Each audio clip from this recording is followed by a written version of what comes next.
你是不是减肥很久，一开始看到体重下降，现在却不动了呢？明明已经吃的很少啦，也在热量赤字里面，但是却看不到成效。你感觉到的这些全部挫折、困惑和自我怀疑，我100%都经历过。而且这些都不是幻觉，也不是你不够努力哦。事实上，可能就是因为当你的体重在卡关，而想要对自己更严格、更严厉的时候，我们的身体却在背后的偷偷背叛了我们。为了活下去而启动了这个求生程式。嗨，大家好，我是食品科学营养毕业，目前对营养和健康还很有热忱的素一。我之前也是有一直在努力的减肥啊，自己也尝试过，不成功也很辛苦，也参与了一些帮助减肥的活动、课程等等，就发现了一些事情和学到了一些新的资讯。今天就来看看吧。首先，在进入正题之前，我想要先提醒一下大家，先确定自己是不是真的有做到热量赤字，而且像上一期的 TDE 影片里面讲过的，不可以吃少过 BMR 哦。很多人说我吃很少了，为什么还是瘦不下来？但当他实际记录饮食的时候，才发现，里面有很多隐藏的热量。就像我之前如果我有住酒店的时候，就会去酒店吃早餐嘛，然后我就会很喜欢吃 Egg Benedict， 然后再加上一些蔬菜、燕麦、优格、咖啡等等这样子的搭配，感觉似乎都蛮健康的选择吧。但是你知道这样子的热量是多少吗？要不要猜一猜看？500、800？ 2粒 Egg Benedict 就应该有差不多500到700卡，因为里面有鸡蛋、面包，然后可能再加上 smoked salmon 或是其他的配料 Hollandaise 酱料等等。然后蔬菜的卡路里可能不高，但是如果它是炒的话，油分也会有不少，可能就大概在60-70卡。燕麦、优格可能各100到150卡左右。如果你喝咖啡喝摩卡就要300卡，黑咖啡就可能很低。这样子看，一个早餐而已哦，大概就有将近1000卡了吧，是不是很惊人？然后如果再加上吃午餐晚餐的话，我想要不肥都难然后如果你是以为健康的零嘴坚果，你吃的时候不是吃1-2颗，而是吃一大把，热量大概在200-300左右。吃沙拉放太多橄榄油，1汤匙15毫升就已经135卡咯。这些都是隐藏的卡路里，让你以为你吃很少，但是其实很多。所以在怀疑自己是不是因为其他别的原因而瘦不下来之前，先看一下自己吃的分量是 OK 的，还有确保自己的饮食是均衡的，这样子的话饱足感也会更高哦。如果吃的食物是有包装的话，就读一下包装。在外面的时候要注意酱汁、果汁、坚果、调味用油这一些东西。还有另外一个就是在 TDEE 上一集的 TDE 里面提到的 NEAT， 就是你的活动量。你的活动量突然下降了，像是走路变少啦，坐的时间变多了，不自觉的少动，这些日常消耗比之前少了。有些人可能这样子的减少，可能就少个100到300大卡的活动量哦。这样子的话，不只是吃少了，也动少了。那现在你已经确定自己是真的有热量赤字，也没有少过 BMR， 同时饮食均衡，活动量也没有减少，就可以看看你的身体是不是陷入了下面这样子的情况。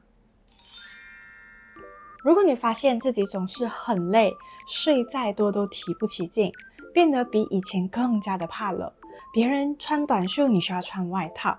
对食物的渴望达到了一个疯狂的地步，满脑子都是碳水和高热量、高油脂的食物，情绪变得很不稳定，容易暴躁、焦虑或者是低落，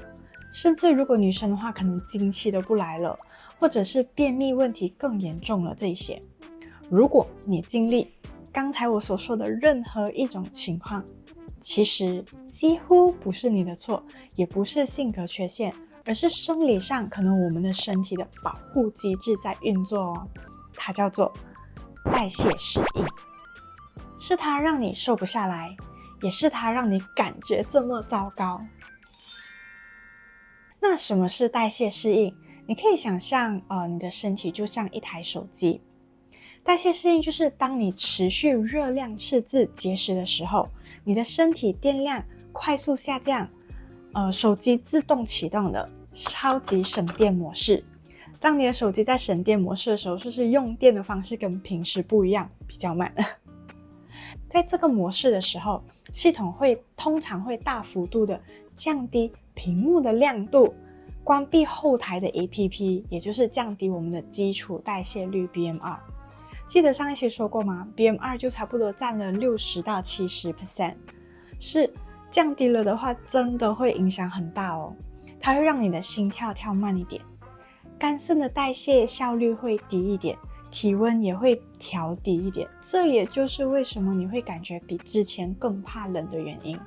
就像办公大楼在晚上的时候关掉所有不必要的灯和空调，只维持最低限度的运作，当你什么都没有做，一天就少消耗了几百大卡啦。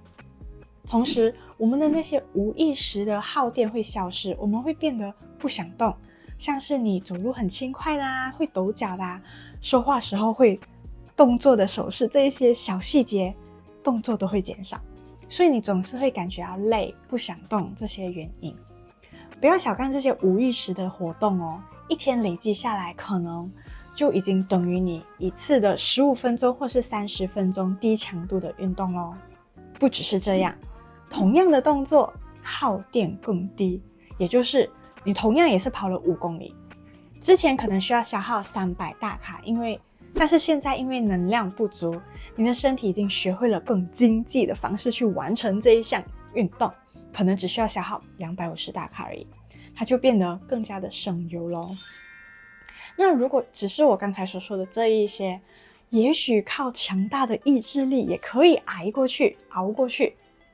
但是我们的身体有这个保镖，它很厉害，知道我们的弱点，所以就会有更厉害的第2重打击。我们的身体会一直提醒我们，电量不足啦，快点去充电哦。所以就进行了激素攻击，让你饿到失去理智。这个真的就很难靠意志力了吧？这也就是为什么我们的饥饿感会爆棚，情绪低落的终极原因。我们的荷尔蒙被改变了，瘦素锐减，造成我们的饱足感信号中断。瘦素是由脂肪细胞发出的这个能量充足信号弹，当脂肪变少了，信号弹也自然就减少啦。大脑接收不到我吃饱了的这个信号，就会一直处在能量不足的状态。瘦素也会影响我们的情绪和生殖系统，所以它的暴跌导致我们情绪低落、烦躁，甚至是精气不来。在另一边，饥饿素却狂飙，饥饿警报停不下来。饥饿素是由我们的胃部发出的快吃东西的这个警报器，它的水平持续升高了，就会导致持续的强烈的对我们的大脑疲劳轰炸，让我们满脑子都是食物，尤其渴望高热量、高油、高糖的这些食物。所以最后我们的手机就变得卡卡啦，所有的功能都变慢，也让我们感觉疲倦无力，不想去运动。我之前也用钱的方式来解释过吃太少这个问题，这个也有点类似。这个时候就是我之前所说过的饥荒模式啦。当然饥荒模式听起来很吓人，但是你觉得你的身体可以分辨你是真的在饥荒，也就是没有东西吃，还是你其实在节食，也就是选择不吃东西？没有办法分辨吧？我们的身体所有的这些功能的存在，就只是要生存而已。吃太少绝对会出现这个刚才我所说的这一系列问题，也就是吃少过 BMR 的话，这个问题你很快就会发现了。但是当我们在减肥的时候，热量赤字久了，超过3-4个月，也会让我们的身体以为你就是长期只需要吃这么少吗？所以就直接帮你启动省电模式，反正也不需要用这么多能量啊。之前我分享过的减肥影片的时候，没有跟大家提到这一点，所以现在要补充一下。减肥不是长期抗战，一次只能做3到4个月，就算3、4个月之后还没有达到你的预期体重，也要暂时先缓缓，慢慢的恢复维持期，也就是吃你的TDEE 的热量之后，再回去热量赤字，这样才不会造成你的新陈代谢有伤害哦。所以回来，你越是想要延长这个使用手机能量的使用时间，也就是继续节食，你这个省电模式就开得越强，因为它不能让它死机啦。直到最后，你的手机每天可能只用5% 的电量就可以艰难的维持，但是体重数字就不再动了，因为它不会消耗更多的能量。当你吃东西的时候，它只想要把这些所有的能量都储存成性价比最高的脂肪，一克就有9卡。结果就是吃得更少，体重却卡住不动了。研究显示，在我们减重减了10%的体重的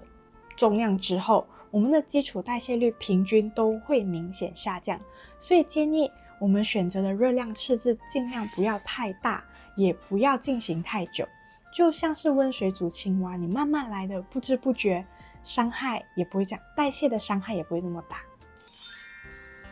所以如果你卡在减肥停滞期，不代表你没有努力，也不代表你失败了，可能你只是忽略了隐藏的热量，或者是你的活动量下降，又或者是你已经进入了这个代谢适应的阶段。